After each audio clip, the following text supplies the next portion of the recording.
5G बहू। सुमित्रा जी का बेटा था अमित और बहू का नाम था अमृता।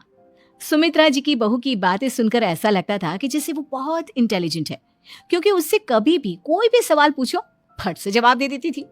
अरे भाई, उसके जवाब से तो गूगल भी पीछे रह जाता था। और इसलिए कम से कम सुमित्रा जी के घर में तो किसी को भी गूगल की जरूरत ही नहीं पड़ती थी। जब भी घर में कोई बात चलती, कोई कुछ भी कहता, तो अमृता फट से कह देती, ये तो मेरे साथ भी हुआ था, मुझे इसके बारे में सब मालूम है। एक दिन सुमित्रा जी अमित और अपनी बहू अमृता के साथ अमित के बुआ जी, फूफा जी यानी कि मुकेश और उर्मिला जी के यहाँ पर मिलने के लिए गए। अरे बहुत अच्छा किया अमित बेटा, इतने दिनों के बाद आए हो तुम। हाँ सुमित्रा भाभी, कभी तो आ जाया करिए अपने बच्चों को लेकर। आपकी बहू के आने से तो हमारे घर में भी रौनक आ गई है। वो क्या है ना, अमित ऑफिस के काम में बहुत बिजी रहता है, इसलिए उसे तो वक्त ही नहीं मिल पाता। अच्छा, लगता है नौकरी काफी मुश्किल है अमित की। अरे नहीं नहीं फूफा जी, ऐसी कोई बात नहीं है। आप तो जानते हैं ना प्राइवेट जॉब में कितना काम होता है। अरे कोई समझे ना समझे, मुझे तो पता है प्राइवेट नौकरी में इतना काम करना पड़ता है कि इंसान की आफत आ जाती है। लेकिन बेटा, तुमने तो कभी जॉब की ही नहीं, तुम्हें कैसे पता? अरे जॉब नहीं की तो क्या हुआ मम्मी जी, सब जानती हूँ मैं। सबसे पहले ऑफिस में जाओ, वहां पर अपनी एंट्री डालो, उसके बाद दिन भर सिस्टम पर बैठकर काम करो। चारों तरफ कैमरे लगे होते हैं, आप अपनी नजर इधर की उधर नहीं कर सकते। उसके बाद दिन भर बॉस की चिक चिक सुनो, वो अलग से। यही सब होता है, मुझे ना सब पता है। अरे बहू रानी तो काफी इंटेलिजेंट है, हर बात की खबर है इसको। थोड़ी देर बाद, अब देखिए सुमित्रा भाभी, इतने दिनों के बाद आई हैं आप, खाना खाकर ही जाना, ऐसे तो मैं आपको जाने नहीं दूंगी। वैसे बुआ जी, खाने में क्या बनाया है?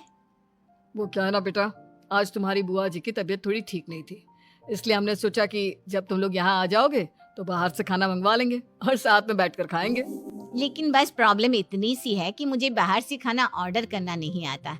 सोचा जब अमित आएगा तो उसी को बोल दूंगी। अरे मुझे आता है ना, मैं कर देती हूँ ऑर्डर। बताइए क्या क्या मंगाना है आपको? इटालियन, कॉन्टिनेंटल, इंडियन, पंजाबी, सब पता है मुझे। क्या बात है बहू, क्या घर में भी खाना रोज बाहर से ऑर्डर करती हो? अरे नहीं नहीं नहीं बुआ जी, ऐसी कोई बात नहीं है, बस मुझे ना सब पता है। कोई बात नहीं अमृता, मैं अपने फोन से ऑर्डर कर देता हूँ। अरे क्या बात है, आजकल ऑनलाइन डिलीवरी पर कोई ऑफर नहीं चल रहा है, वरना काफी पैसे बच जाते हैं। कैसी बात करते हैं अमित, मैं कह रही हूँ ना मुझे सब पता है। मुझे एक बहुत अच्छा ऑनलाइन डिलीवरी वाला मालूम है, जहाँ पर 50% ऑफ मिल जाएगा। और आज तो वैसे भी फ्राइडे है ना, फ्राइडे को तो उस पर 50-70% ऑफर मिलता ही मिलता है। अरे क्या बात है, इसके बारे में तो मुझे पता ही नहीं था। अरे बेटा, जिस चीज के बारे में किसी को पता नहीं होता, हमारी बहू को पता होता है। एक काम कर, तू उसी को ऑर्डर करने दे। क्या बात है अमृता बेटा, तुम तो बहुत इंटेलिजेंट हो, सब कुछ जानती हो। कुछ दिनों के बाद सुमित्रा जी की कुछ सहेलियां उनसे मिलने के लिए आती हैं। अरे सुमित्रा बहन कैसी हो, बहू कैसी है तुम्हारी? अरे पूछिए मत, बहुत इंटेलिजेंट है मेरी बहू, सब कुछ जानती है।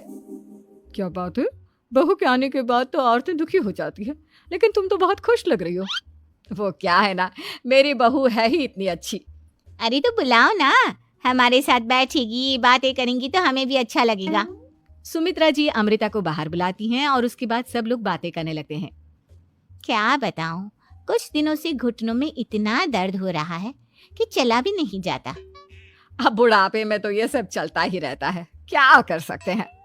आंटी जी, आप योगा करिए, योगा और साथ में ना काले तिल खाया करिए, आपके घुटनों का दर्द भाग जाएगा।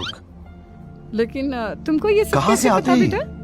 अरे मेरे भी घुटनों में दर्द होने लगा था, मैंने योगा किया और काले तिल के साथ गुड़ मिलाकर उनके लड्डू बनाकर खाए, एकदम ठीक हो गए हैं मेरे पैर।